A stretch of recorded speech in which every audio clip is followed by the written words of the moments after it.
মা লক্ষ্মীকে পরাবো সোনার হার। অনেক শখ করে নিজের উপার্জনের টাকা জমিয়ে আমার ঘরের মা লক্ষ্মীর জন্য কিন্তু আমি ছোট্ট একটা উপহার কিনেছি। বলতে পারো এটা আমার অনেক দিনের মনের ইচ্ছা ছিল, আজ সেটা পূরণ করে নিলাম। আর আজ যেহেতু বৃহস্পতিবার, তাই ভাবলাম কিন্তু আজকে মাকে এই উপহারটা সুন্দর করে পরে সাজিয়ে দেব। ভিডিও শুরুতেই বলি, হ্যালো বন্ধুরা, সবাই কেমন আছো? আশা করছি তোমরা সকলেই অনেক অনেক ভালো আছো।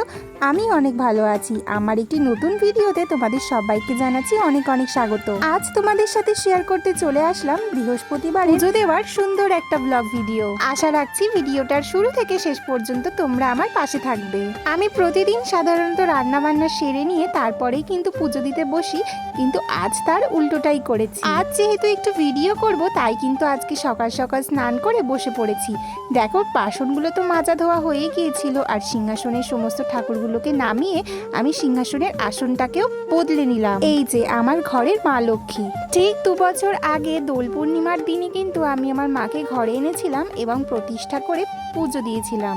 অনেক দিন হয়েছে আমি এই গয়নাটা মায়ের জন্য বানিয়ে রেখেছি, কিন্তু জানো তো, একের পর এক বাধা আসার জন্য পরানোই হয়নি।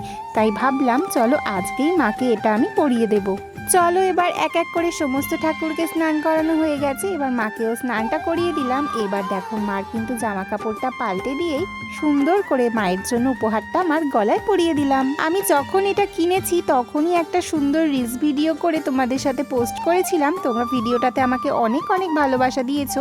এবার বলো তো আমার মাকে এবার কেমন লাগছে? যদিও এখনো মায়ের সাজটা পুরোপুরি হয়নি। এবার চলো মাকে একটু টিপ পরিয়ে দিই। আমার কিন্তু বেশ লাগে মা লক্ষ্মীকে এরকম ভাবে সুন্দর করে টিপ পরিয়ে সাজিয়ে দিতে। নাও, এইবার সম্পূর্ণটা হয়ে গিয়েছে। এবার তোমরা দেখে জানাও কেমন লাগছে। আমার কাছে মা লক্ষ্মীর জামা কাপড়ের মধ্যে সাধারণত বেশিরভাগ এরকম ঘাগরাগুলোই আছে। অনেক শাড়ি খুঁজেছি জানো তো, কিন্তু আমাদের এখানে ঠিক সুন্দর সুন্দর শাড়ি ঠিক মতো পাই না। তাই কিন্তু এরকম ঘাগরাগুলোই মায়ের জন্য বেশিরভাগ কেনা হয়। এবার সমস্ত ঠাকুরকে ওদিকে সাজানো হয়ে গেছে, সিংহাসনে বসিয়েও দিয়েছি। এইবার চলো এক এক করে সমস্ত জিনিসগুলোকে গুছিয়ে নেব। তোমাদের সাথে ঠিক সেরকমভাবে বড় বড় ভিডিওগুলো পোস্ট করা হয় না, যেগুলোকে ডেলি ব্লগ বলা হয়, আসলে সেগুলো পোস্ট করা হয় না। তাই আজ কিন্তু অনেক দিন পরে আমার এই পুজোর ভিডিওটা তোমাদের সাথে শেয়ার করতে চললাম।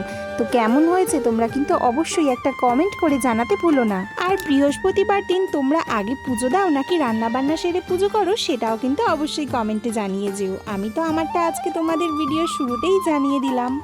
বৃহস্পতিবারের পুজো মানে কিন্তু অনেকটা লং টাইম, অনেকটা সময় লাগে। তবে যেহেতু আজকে ভিডিও করছি, তাই কিন্তু আরো অনেক বেশি সময় আমার লেগে গিয়েছিল। তোমাদের সকলের সাথে গল্প করতে করতে কিন্তু আমার ওদিকে মা লক্ষ্মীর ঘরটা রেডি করা হয়ে গিয়েছিল। এবার কিন্তু আমি সুন্দর করে সেটাকে পেতে দিলাম। এইবার চলো ফুল দিয়ে এক এক করে সবাইকে সাজিয়ে দেব। তোমরা কারা কারা আমার এরকম বড় বড় ভিডিওগুলো দেখতে ভালোবাসো, অবশ্যই কিন্তু আমাকে একটা কমেন্ট করে যেও, কারণ তোমাদের সুন্দর সুন্দর কমেন্টগুলো আমাকে ভিডিও তৈরি করতে আরও অনেকটা বেশি অনুপ্রাণিত করে। আর আজ যেহেতু বৃহস্পতিবার, তাই মিষ্টি না হলে কি চলে, তাই কিন্তু বাজার থেকে দেখো বরমশাই কিন্তু মিষ্টিও এনে দিয়েছিল। তাই এবার সমস্ত প্রসাদগুলো থালায় সাজিয়ে নিয়ে ঠাকুরকে কিন্তু সেবা দিয়ে দিলাম। তারপরে প্রদীপ ধূপকাঠি সমস্তটাই কিন্তু সাজিয়ে গুছিয়ে নিয়েছি। আমার সিংহাসনটা অনেকটাই ছোট, তাই কিন্তু বেশি জায়গা না থাকায় এই ঠাকুরগুলোই আমি সিংহাসনে পুজো করি। আর আমি আমার ঘরের এই মা লক্ষ্মীকে অনেক অনেক বেশি ভালোবাসি। সব ঠাকুরকে কিন্তু সুন্দর করে সাজিয়ে গুছিয়ে এদিকে আমার সেবা দেওয়া হয়ে গেছে। আর দেখো, সিংহাসনটাকেও কিন্তু ফুল দিয়ে সুন্দর করে সাজিয়ে দিয়েছি। কেমন লাগছে জানিও তো। চলো এবার একটু সুন্দর করে আরতিটাও সেরে ফেলি। আমি যখন আগে একটা এরকম বৃহস্পতিবারের পুজো নিয়ে ভিডিও করেছিলাম, সেখানে আমাকে অনেক দিদিভাই তোমরা কমেন্ট করেছিলে লক্ষ্মী পুজোর সময় ঘন্টা বাজাতে নেই। তোমাদের কথা মতো কিন্তু আমি এখন তাই করি। ইউটিউবে এরকম পুজোর একটা ভিডিওতে আমাকে অনেক ভালোবাসা দিয়েছিলে তোমরা। আশা করব এই ভিডিওটাতেও তোমরা আমাকে অনেক অনেক ভালোবাসা দেবে। চলো, আমার পুজো তো এদিকে সম্পূর্ণ হলো। তোমাদেরও কি আজ পুজো দেওয়া শেষ হয়ে গিয়েছে? অবশ্যই কিন্তু একটু কমেন্টে জানিও। আর সবাই কিন্তু অনেক অনেক ভালো থেকো, সুস্থ থেকো। আর আমার ভিডিওটা তোমাদের কেমন লাগলো অবশ্যই কিন্তু জানাতে ভুলো না। সাথে আমার পুজোটা আজকে কেমন হয়েছে সেটাও কিন্তু একটু জানিয়ে দিও। ভগবানের কাছে প্রার্থনা করি সবাই যেন অনেক অনেক সুস্থ থাকে, ভালো থাকে। তার সাথে জীবনে চলার পথে যেন আমি তো অনেকটা দূর এগিয়ে যেতে পারি। তো সবাই ভালো থেকো, সুস্থ থেকো। দেখা হবে তোমাদের সাথে নেক্সট ভিডিওতে। চলো টাটা।